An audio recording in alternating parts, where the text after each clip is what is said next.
Lorsqu'on fait une échographie, il faut savoir ce qu'on regarde. Et pour savoir ce qu'on regarde, il faut savoir où l'on est. Il y a 3 plans de coupe principaux. Dans le plan transverse, le patient est vu par-dessous comme sur un scanner. Sur l'écran, en haut se situe la superficie, la peau du patient juste sous la sonde. En bas, vous êtes en profondeur.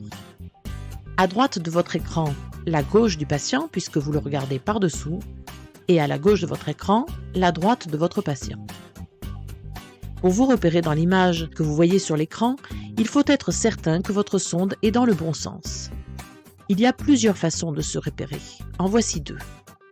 L'une des façons est de mettre le repère de la sonde sur votre gauche, ce même repère se voyant en haut à gauche de l'écran. Ce peut être un point ou la marque de l'appareil.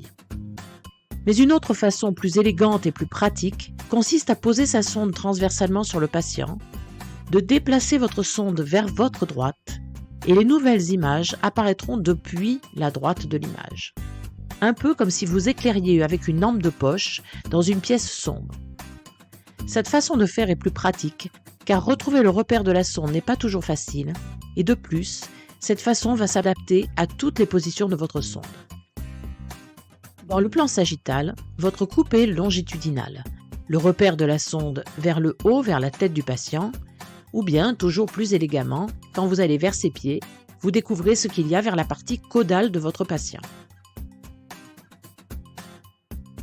Dans le plan coronal, votre sonde est parallèle à la table d'examen, et de la même façon, lorsque vous déplacez votre sonde vers le bas, les nouvelles images apparaissent depuis votre droite. La bonne position sera donc votre sonde tenue comme un stylo et le plus bas possible, l'autre main posée sur le clavier afin de pouvoir rapidement utiliser les boutons. Lorsque vous effectuerez une échographie, la main qui tient la sonde devra reposer sur le patient comme si vous écriviez afin de ne pas vous fatiguer et de permettre des mouvements plus précis. Votre sonde effectuera des mouvements de roulis, de tangage, de translation, de quadrillage, de pression, de rotation, afin de ne pas passer à côté d'une structure.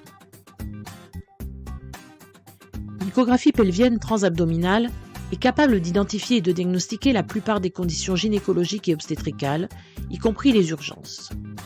Mais elle est potentiellement limitée par la présence de gaz intestinaux abdominaux ou d'une vessie vide ou d'un utérus rétroversé.